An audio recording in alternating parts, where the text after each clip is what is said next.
अस्सलाम वालेकुम वीवर्स, मैं हूं www.computingkit.com की तरफ से आपका इंस्ट्रक्टर सुहेब सलीम।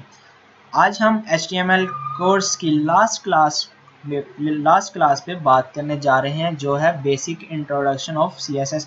वैसे तो हमारा HTML का कोर्स फर्स्ट 12 क्लासेस में एंड हो चुका है, बट जो HTML के आगे CSS बहुत ज़्यादा इम्पोर्टेंट है, उसको इंट्रोड्यूस करवाने जा रहा हूँ कि हम HTML को CSS के साथ क्यों यूज़ करते हैं, किस लिए इंट्रोड्यूस करते हैं और किस लिए इसको डिस्क्राइब करते हैं HTML में, तो उस पर बात करेंगे। तो उसके इंट्रोडक्शन के लिए मैं सबसे पहले आपको Notepad++ ओपन करके दिखाता हूँ। उसमें मैं क्या करता हूँ, हम बात करते हैं CSS पे। एक्चुअली CSS को तो हम लिख लेते हैं, बोल लेते हैं, CSS का हमें कंप्लीट नॉलेज होना चाहिए। वो क्या है? CSS की फुल फॉर्म हमारे पास होती है कैस्केडिंग स्टाइल शीट। मतलब कि कैस्केडिंग स्टाइल शीट का मतलब होता है कि ये एक स्टाइल शीट है, ये एक डिजिटल शीट है जो हमारे क्या करती है, HTML के पेज को बहुत ज़्यादा अट्रैक्टिव और ब्यूटीफुल, खूबसूरत बनाती है। कैसे? मैं आपको एक इमेज दिखाता हूँ। यहाँ पे क्या की थी, यहाँ ये देखिए मेरे पास एक इमेज है। आपको ये इमेज इसलिए दिखा रहा हूँ ताकि आपको पता चल जाए CSS और HTML में डिफरेंस क्या है। इससे जस्ट मैंने एक लेआउट बनाया HTML की हेल्प से, HTML के टैग से, और अब उस पर मैंने मज़ीद उसको स्टाइल दिए, उसको मैंने और टैग दिए, उसको कोडिंग और की, तो उसका क्या हुआ, ये एक ब्यूटीफुल हमारे पास स्ट्रक्चर बन गया। ये क्या था हमारे पास, जस्ट HTML की हेल्प से, ये HTML प्लस CSS की हेल्प से हमारे पास ये डिज़ाइन हमें मिला, ये लेआउट मिला, ये आउटपुट हमें मिली। तो आई होप आपको ये पिक्चर समझ लगी होगी कि हमारे पास CSS कितनी वर्किंग फुल है। तो CSS का हम थोड़ा सा इंट्रोडक्शन करते हैं कि CSS हमारे एक मार्कअप लैंग्वेज है। हमने पहले बात की थी, ये एक टैग बेस्ड लैंग्वेज है, ना कि प्रोग्रामिंग लैंग्वेज। जो हमारे HTML डॉक्यूमेंट होते हैं, इसमें हम बहुत ज़्यादा कोडिंग नहीं करते CSS की हेल्प से। हम CSS की हेल्प से बहुत कम कोडिंग करते हैं और हमारे पास जो रिजल्ट मिलता है वो बहुत पावरफुल, बहुत अट्रैक्टिव और बहुत ही ज़बरदस्त फॉर्म में मिलता है। तो क्या होता है, हमारे CSS की हेल्प से कम टाइम लगता है, मतलब कि लेस टाइम ना लगता है हमारा, और एंड हमारा क्या होता है, लेस कोड लिखना पड़ता है हमें। कि अगर एक सेम कोड हमने लिखना है H1 में भी, H2 में भी, H3 में भी, वो हम क्या करेंगे, जस्ट H1, H2, H3 को सिलेक्ट करके उसकी जगह कोड लिखेंगे, वो तीनों में प्रॉपर्टी क्या हो जाएगी, अप्लाई हो जाएगी। तो क्या होता है, लेस टाइम लगता है और लेस कोड। ये हमारे HTML पेज को क्या करता है, डिज़ाइन देने के लिए, स्टाइल देने के लिए डिफरेंट फॉर्म में हमारी CSS यूज़ होती है, क्योंकि CSS एक डॉक्यूमेंट, डिजिटल डॉक्यूमेंट है जो स्टाइलिंग देता है हमारे वेब पेज को, हमारी HTML पेज को। अब इसके कुछ बेनिफिट्स भी हैं, आपको पता होना चाहिए बेनिफिट हमारे क्या हैं, किस लिए हम यूज़ करते हैं। उसका हमने पहले भी बात की कि लेस टाइम है, टाइम सेविंग है। वो क्यों, वो मैंने बताया कि जो आपने कोड रिपीट करना है वो उसको सिलेक्ट करके सबके साथ लिखें तो टाइम सेव हो जाएगा। उसके बाद लेस हमारे पास क्या है, लेस पेज साइज होता है। पेज साइज क्यों, लेस हमारे पास कोडिंग होती है, लेस कोडिंग होगी, लेस बाइट हो जाएंगे, हमारे पेज के बाइट कम हो जाएंगे और पेज का साइज क्या हो जाएगा, कम हो जाएगा, जिसकी वजह से लोड होना बहुत इजीली हो जाएगा। HTML का अगर सिंपल पेज लोड करें वो बहुत ज़्यादा टाइम लेता है, अगर आप CSS का पेज लोड करें वो बहुत जल्दी हो जाता है, क्योंकि उसमें कोडिंग कम यूज़ होती है विद रिस्पेक्ट टू HTML। उसके बाद अगर आप CSS यूज़ करते जाएँ तो आपकी क्या होती है, एक क्रिएटिव लुक होती है with the help of CSS। Creative look कैसे, आप HTML में रहते हुए जस्ट बात करते थे कि मैंने अलाइन करना है इसको लेफ्ट पे, राइट पे, सेंटर पे, बट आप CSS की हेल्प से, मदद से ये भी बता सकते हैं कि मैंने लेफ्ट से किस तरफ कितना लाइन करता है, मतलब कि उसको मार्जिन कितना देना है, 20 पिक्सल देना, 10 पिक्सल देना, आप मतलब कि उसमें पोजीशन का भी बता सकते हैं कितने पिक्सल देना। उसके बाद अफेक्टिव परफॉर्मेंस होती है उसकी, कि यूज़र को आप यूज़र के लिए इफेक्टिव होती है और यूज़र फ्रेंडली होती है परफॉर्मेंस, ठीक है ना। उसके बाद क्या होती है, एक और हमारे पास होती है, ये होती है easy to learn. Easy to learn क्यों होती है, अगर हमने HTML को लर्न कर लिया तो इसको भी क्या होता है, इजी टू लर्न हमारा हो जाता है। और इसके बाद ये सबसे इम्पोर्टेंट बात यह है कि ये बहुत ज़्यादा इम्पोर्टेंट है वेब डेवलपमेंट के लिए। अब इसका थोड़ा सा हम इंट्रोडक्शन लेते हैं, ज़्यादा हम ब्रीफली बात नहीं करेंगे क्योंकि हम ब्रीफली बात करेंगे CSS के कोर्स में। यहाँ पे जस्ट इंट्रोडक्शन कराएंगे। मैं क्या करता हूँ, यहाँ पे मैं लिखता हूँ H1, यहाँ पे मैं लिख रहा हूँ we are Pakistani and just ये लिखता हूँ we are पाकिस्तानी, और इसके बाद ये लिख देता हूँ we are मुस्लिम्स।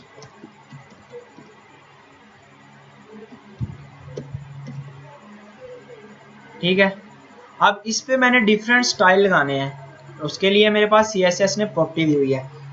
अब CSS की टाइप्स कितनी होती हैं, यहाँ पे बात करता हूँ कि CSS की टाइप्स कितनी हैं। CSS की एक्चुअली जो आप जहाँ पे मर्जी देखेंगे आपको 3 टाइप्स मिलेंगी, इनलाइन CSS, और उसके बाद आपकी होती है इंटरनल CSS, उसके बाद आपकी होती है एक्सटर्नल CSS। बट ये जस्ट 3 टाइप्स नहीं होती, उसके बाद 4th जो CSS टाइप्स होती है वो होती है बाय डिफ़ॉल्ट ब्राउज़र की अपनी CSS होती है, जो ब्राउज़र ने खुद CSS ली हुई है वो होती है डिफ़ॉल्ट CSS ब्राउज़र की। और इनलाइन, इंटरनल और एक्सटर्नल हमारी कोडिंग की होती है, इस पर हम बात करते हैं। तो इनलाइन CSS की सबसे पहले बात करते हैं। इनलाइन CSS जहाँ पे हम यहाँ पे रहते हुए एट्रीब्यूट के आगे, सॉरी टैग के आगे एट्रीब्यूट लिखते हैं, यहाँ पे हम इनलाइन के इसी लाइन में रहते हुए हम अपने CSS अप्लाई करेंगे। उसके लिए सिंटैक्स है स्टाइल, फिर आपने इक्वल कोलन। अब यहाँ पे आपने सारे एट्रीब्यूट लगाने हैं, एक साथ भी आप लगा सकते हैं और अलग-अलग भी आप कर लेते हैं। मैं एक ही एट्रीब्यूट एक ही तरह के लगाता हूँ, वो आपको इनलाइन भी, इंटरनल भी और एक्सटर्नल भी लगा के दिखाऊंगा। मैं क्या करता हूँ, कलर। अब इसका सिंटैक्स क्यों कुछ यूँ हो गया, अगर मैं सिंपल CSS की बात करता तो उसके लिए लिखता था कलर और फिर इज इक्वल टू कोलन में लिखता था रेड। अब इसके लिए कलर आगे मैं कर रहा हूँ कोलन, इसको लिखता था is equal to double quotation में लिखता था। अब इसके लिए जस्ट कोलन में लिख रहा हूँ। कलर मैं कर देता हूँ नेवी। फिर अब मैंने नेक्स्ट एट्रीब्यूट लगाना होता था अगर, तो उसके लिए क्या करता था, स्पेस दे के उसके लिए नेक्स्ट डबल कोटेशन लगाता था, नेक्स्ट इज इक्वल टू लगाता था। बट यहाँ पे ये नहीं है, यहाँ पे मैं नेक्स्ट लगाने के लिए सेमीकोलन लिखूंगा, यहाँ पे नेक्स्ट बता दूंगा, ठीक है ना। मैं यहाँ पे बता दूंगा कि मार्जिन मेरा कितना हो, इज इक्वल टू मैं कर देता हूँ मेरा मार्जिन 25 पिक्सल हो, ठीक है ना। अब जब मैं यहाँ पे एंड कर रहा हूँ, मैं और कोई एट्रीब्यूट नहीं यूज़ कर रहा, यहाँ पे मैं सेमीकोलन नहीं लगाऊंगा, यहाँ पे जस्ट सिंपल छोड़ दूंगा। मैं सेव करता हूँ ब्राउज़र में, इसको अपलोड नहीं किया अभी तक, लोड करता हूँ ब्राउज़र में, तो आपको ये क्या हो गया, रिजल्ट मिल गया। मैंने अभी तक मार्जिन 25 रखा, मैं मार्जिन अगर कर देता हूँ 10, तो रिफ्रेश करता हूँ तो मुझे क्या होगा, चारों तरफ से मार्जिन कितना मिल जाएगा। मैं एक दफ़ा ये ख़त्म करता हूँ, सेव करता हूँ, ब्राउज़र में आगे रिफ्रेश करता हूँ। मैंने मार्जिन कितना किया, एक दफ़ा 20% पिक्सल कर देता हूँ, रिफ्रेश करूँगा, मुझे यहाँ से भी क्या होगा, ऊपर से भी 20 पिक्सल मार्जिन मिल जाएगा, और यहाँ पे अगर मैं चाहता हूँ मुझे मिले मार्जिन लेफ्ट साइड की तरफ से मुझे मार्जिन जस्ट 20 पिक्सल मिले, तो उसके लिए क्या होगा कि जस्ट 20 पिक्सल मुझे लेफ्ट साइड की तरफ से मिलेगा, ठीक है ना। आपको समझ लग रही होगी, आई होप। उसके बाद मैं क्या कर सकता हूँ, इसको टेक्स्ट डेकोरेशन भी कर सकता हूँ। अब टेक्स्ट डेकोरेशन कैसे करनी है मैंने, कि इसको मैंने क्या करना है, मैं क्या करता हूँ, इसको मैं करता हूँ अंडरलाइन कर दो, मेरी टेक्स्ट डेकोरेशन ये हो। रिफ्रेश करता हूँ, अंडरलाइन क्यों नहीं हुई मेरी, क्योंकि यहाँ पे मैंने क्लोज नहीं किया था। रिफ्रेश करूंगा तो ये क्या होगा, मुझे मार्जिन मिल गया, मुझे इसका कलर मिल गया नेवी। जूम करके दिखा देता हूँ, कलर आप देख लीजिए, इसका कलर क्या है, नेवी है। और इसके लिए नीचे क्या होगी, अंडरलाइन। अब मैं क्या करता हूँ, ये इनलाइन पे बात कर ली, अब मैं बात करता हूँ इंटरनल सीएसएस पे, इसलिए मैं इसको कट कर लेता हूँ। इंटरनल सीएसएस आपने लिखनी होती है हेड सेशन में रह के, और किस में लिखनी होती है, स्टाइल के टैग में, ठीक है। अब वो कैसे आपने लगानी है, उसके लिए आपके पास सिंटैक्स होता है H1। आपने सिलेक्ट करना है किस पे आपने CSS अप्लाई करनी है, सिलेक्टर मतलब कि आपका H1 है। फिर आपने करली ब्रैकेट, और यहाँ पे आपने क्या करना है,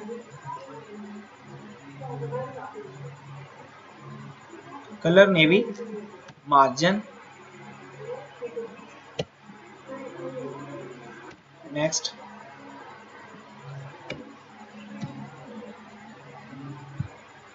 ठीक है, अब मैं सेव करता हूँ इसको। यहाँ पे मैंने स्टाइल का टैग क्लोज नहीं किया, इसकी वजह से क्या हुआ, चेंज नहीं हुआ। स्टाइल का टैग मैंने क्या किया, क्लोज कर दिया, H1 हो गया, और इसका स्टाइल क्या हो, सॉरी गलती क्यों आ रही थी, इस वजह से आ रही थी, ये लिखा था हमने। अब कलर उसका नेवी हो, मार्जिन लेफ्ट ये हो, और उसके बाद ये हो। ठीक है, मैं सेव करता हूँ, ब्राउज़र में जाके रिफ़्रेश करूँगा, मुझे रिज़ल्ट वो ही मिल रहा है। मैं इसको रिफ़्रेश कर रहा हूँ, मैं आपको दिखा देता हूँ रिज़ल्ट। इसका कलर मैं अगर कर दूँ रेड, ये देखिए, मैं इसको ऐसे करता हूँ, स्टार्टिंग से लिखता हूँ, कुछ गड़बड़ होती इसलिए हमारे पास क्या हुआ था, स्टार्ट। मैं इसको रिफ़्रेश कर लिया, एक दफ़ा सेव करके आपको दिखाता हूँ क्या हुआ। यहाँ पे H1 को क्लोज करो,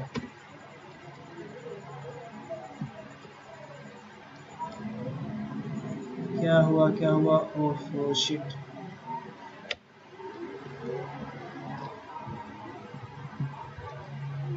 मैं रिजल्ट क्यों नहीं मिल रहा। बॉडी का टैग H1 हमने यूज़ किया, H1 में ये लिखा। उसके बाद मैं इसको दोबारा लोड करता हूँ, फिर भी नहीं मुझे मिला रिजल्ट। मुझे क्यों नहीं रिजल्ट मिल रहा, क्योंकि यहाँ पे मैं स्टाइल का टैग क्लोज, यहाँ पे आके रिफ्रेश करूँगा तो मुझे रिजल्ट मिल जाएगा। हमसे कुछ मिस्टेक हो रही थी, ये देखिए बाय डिफ़ॉल्ट यहाँ लाता हूँ तो ये मुझे रिजल्ट मिल गया। ठीक है, और यहाँ पे हमने क्या की थी, इनलाइन CSS यूज़ की थी, यहाँ पे हम इंटरनल CSS यूज़ करें। इंटरनल CSS मतलब जो HTML पेज क्रिएट कर रहे हैं उसके हेड सेशन में जाके आप स्टाइल का टैग बनाएं और यहाँ पे CSS यूज़। मैं अब सिलेक्ट करने जा रहा हूँ H1 पे CSS लगाने। H1 को सिलेक्ट किया, अब यहाँ पे मैं कहता हूँ उसका कलर मुझे क्या मिले, रेड। कलर रेड लिखा, इसको मैंने सेमीकोलन से क्लोज किया। फिर मैं कहता हूँ उसकी जो टेक्स्ट डेकोरेशन है, मैं कहता हूँ ऐसे करता हूँ, टेक्स्ट, उप्स, टेक्स्ट, फिर अंडरस्कोर, और सॉरी डैश लिखता हूँ, फिर लिखता हूँ डेकोरेशन। ये मेरे पास आ गई, इसको मैं लिखता हूँ मेरी क्या हो, इनलाइन हो। इनलाइन का रिजल्ट बता देता हूँ। उसके बाद मैं कहता हूँ इसका मार्जिन लेफ्ट साइड की तरफ से कितना हो, तो मैं वो बता देता हूँ आपको। मैं कहता हूँ मेरे पास जो मार्जिन है जस्ट मुझे 34 पिक्सल मिले।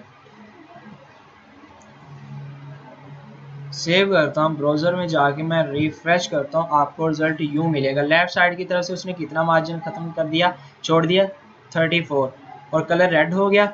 और इनलाइन उसने नहीं किया क्योंकि इनलाइन क्या है, अंडरलाइन। इनलाइन यहाँ पे नहीं यूज़ होगी, अंडरलाइन आ गया। ये होगी हमारी इनलाइन CSS।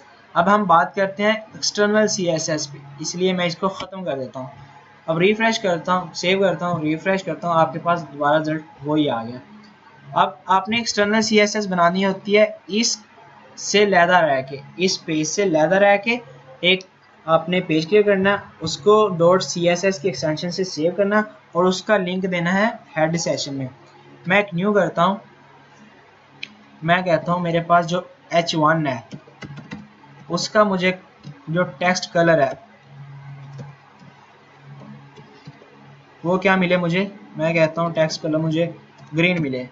अब कलर, टेक्स्ट कलर के लिए मैं जस्ट कलर लिखता हूँ, ग्रीन हो जाएगा। उसके मैं कहता हूँ मुझे क्या है, टेक्स्ट जो डेकोरेशन है,